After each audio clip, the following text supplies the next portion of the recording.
On January the 29th, 2010, New Orleans Hornets guard Chris Paul dove for a loose ball and hit his left knee on a camera by the sideline. Tearing his lateral meniscus, Paul would miss the next 2 months of the 2010 season and would have subsequent injuries that have haunted him until the 2019 season, wasting the prime of his career. But what if he was not zapped of his athleticism? What if Paul had never been injured? Would he have a ring? Would he have an MVP? As you're about to see, the landscape of the NBA is about to change. Without Paul, the Hornets slumped to 12-24 the remainder of the season, which left them in a lowly 10th spot in the West, despite him coming back in late March. But now with Paul, the Hornets will scrape into the playoffs as a 7th seed, after CP3 finishes the year strong, and leads the team to 13 more wins, now without a knee brace. Entering the first round, the Hornets managed to defeat the Mavericks, repeating their 2008 result, and in the second round, matched up with Steve Nash and the Suns, Paul would assert his dominance on the defensive end, whilst providing assist after assist to Peja Stojakovic and David West, helping the Hornets win in 7 hard-fought games.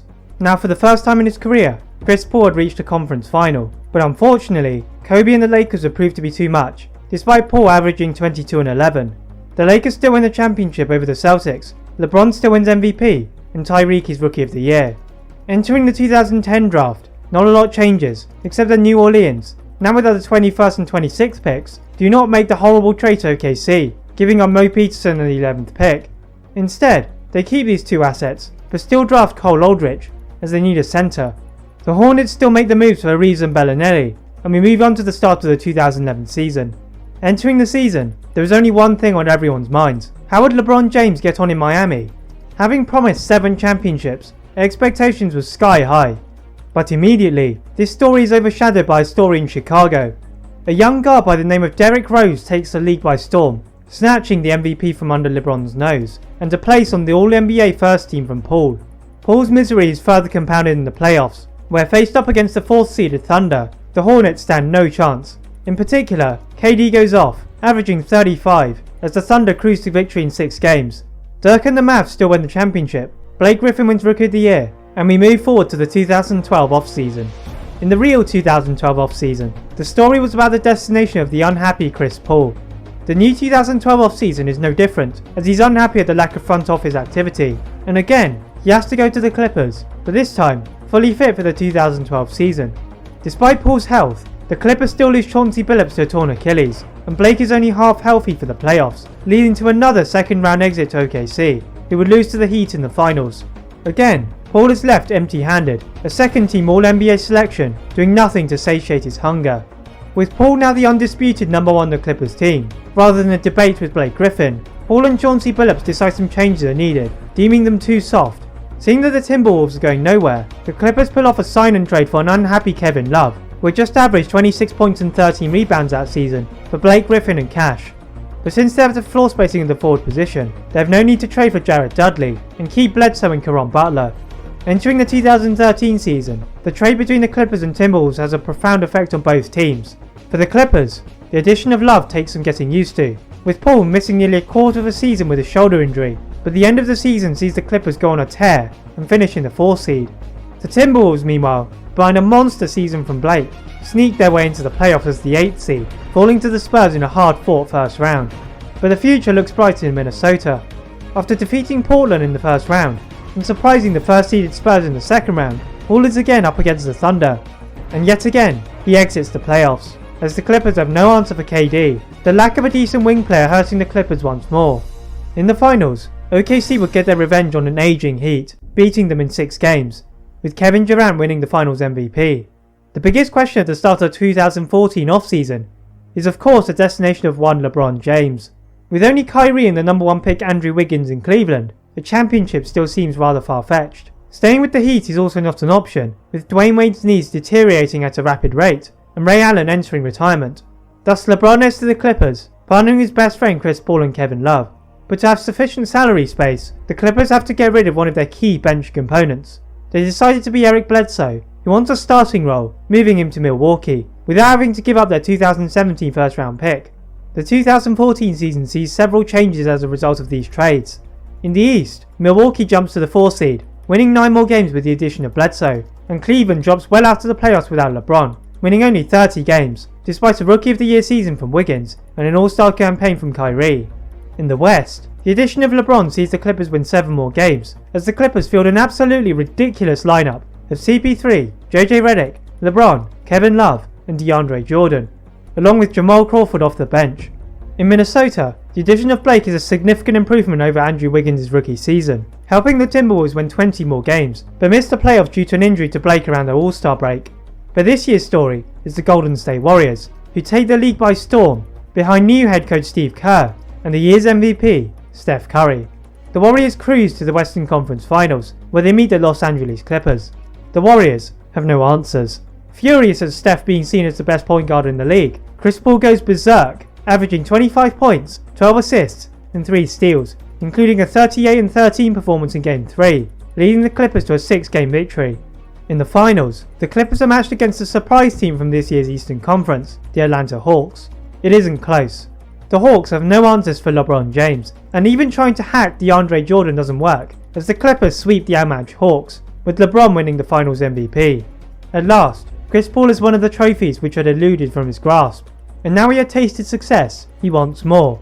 Entering the 2015 off-season, the changes in the standings from the previous season see movements in the draft lottery, with Blake Griffin helping the Timberwolves to extra wins. It is the Lakers who are picking first, and select Karl Anthony Towns, a future All-Star.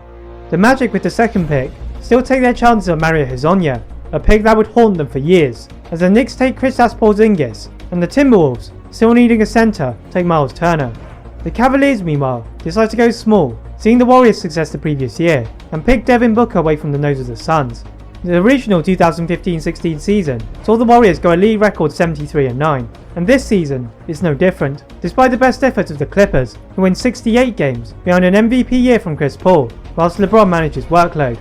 Elsewhere, behind them, the Timberwolves scrape into the 8th seed after a good season from Blake, and the Lakers win a few more games in Kobe's last season with the help of Towns. In the East, Kyrie leads the Cavs to their first playoff spot since LeBron, bumping out Detroit, and Milwaukee win a few more games, but still miss the playoffs. In these playoffs, the East sees Toronto make it out for the first time, without the presence of LeBron to make them choke. In the West, things are closer. The Clippers managed to beat the Grizzlies in the first round, despite the loss of Chris Paul due to injury, but defeated by Kawhi and the Spurs in 6 games, despite the best efforts of LeBron and Kevin Love. In the conference finals, the Spurs face a tired Warriors, who managed to scrape past the Thunder in 7. But despite the fatigue, and Steph not being fully healthy, the Warriors win in 6 games, thanks in part to Draymond Green's defense on LaMarcus Aldridge, and Klay Thompson igniting for 39 points in the closeout game. Like the previous year, the finals are not close, as the Warriors are able to shut down DeRozan and suffocates their offense. Klay wins Finals MVP, due in part to his defense, leaving the rest of the NBA wondering how they were going to beat them. The 2016 offseason was dominated by one question: where would Kevin Durant go? Originally, KD infamously went to the Warriors, in what was regarded to be a weak move, but because Golden State with the championship, they no longer have any need for KD. As a result, KD takes his talents to Boston, seeing the weakness of the East and a promising future. The changes in the standings of the previous season naturally lead to changes in the draft selections. Philly still finish with the worst record in the NBA, and take Simmons, but the Boston Celtics, who hold the Nets pick, take Brandon Ingram to give Boston another scoring presence. The Phoenix Suns, to replace the absence of Devin Booker, take Jaylen Brown, avoiding the mistake of taking Dragon Bender. That mistake is instead picked up by the Pelicans, leaving AD with yet again no help from the front office, and allowing the Lakers to stumble upon Buddy Hield. The other notable picks remain similar, and we head into the 2016 season. The real 2016 season was dominated by the new home of Kevin Durant, and this scenario is no different, but this time in Boston, and he doesn't disappoint. In a relatively young and unready Eastern Conference, Durant leads the Celtics to 70 wins, a franchise record, and takes home the MVP away from his ex-teammate Russell Westbrook. In the West, things are a lot closer, as the defending champions Golden State take the top spot, ahead of the Clippers and the Spurs, as again, the Timberwolves make the playoffs at the expense of Portland, whilst the Lakers win a few more games, and the Pelicans lose more without Hield. The playoffs provide no notable shocks, as in the East, Boston cruises to the finals, dropping only 2 games along the way, whilst in the West, the Zaza Pachulia play never happens, as the Clippers beat the Spurs in the second round, with the Tony Parker injury derailing any hope for San Antonio, leading to another meeting with the Warriors. And again, the Warriors have no answers.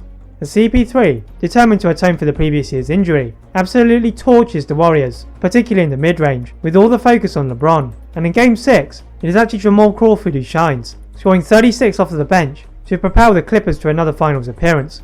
In the finals, KD plays out of his mind, but it's not enough, as the experience of the Clippers show, winning in 6 games, with LeBron adding another finals MVP, as he moves to the 2017 offseason, where there will be multiple movements in the draft.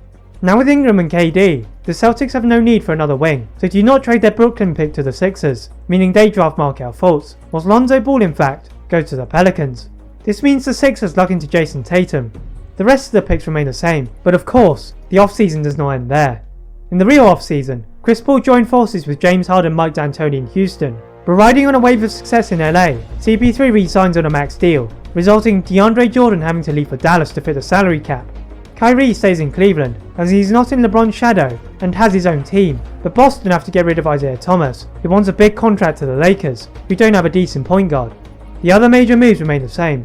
The story in the 2017 season was the emergence of the Houston Rockets, but now without CP3, it is the Golden State Warriors who are once again top of the West. However, the San Antonio Spurs are close behind, as Kawhi is fully healthy and takes his first MVP. The Clippers finish a distant 4th, behind the Thunder, as Chris Paul suffers from injuries, and the Timberwolves drop out of the playoffs after a poor season from Blake. In the playoffs, the Warriors again lose to a fully charged LeBron James and an on-fire CP3, but in the conference finals, Chris Paul again gets injured, allowing Kawhi and the Spurs to win in 6 games. In the finals, the Spurs faced the repeat finalists the Boston Celtics, who had to endure a tough matchup against the Sixers in the conference finals. Now with the pain and the experience of the previous year's finals defeat, the Celtics cruise to a 5-game victory, despite the best efforts of Kawhi, as the Spurs' age begins to show. Although the Clippers failed to win the championship, Chris Paul is happy with the team's direction, but the question is, would this last? That is it for what if Chris Paul never got injured. If you enjoyed this video, please leave a like on it, and subscribe for much more content like this. Also, as always, leave a comment on what if you'd like to see next, and how I can improve my videos. Thank you very much for watching, and see you next time.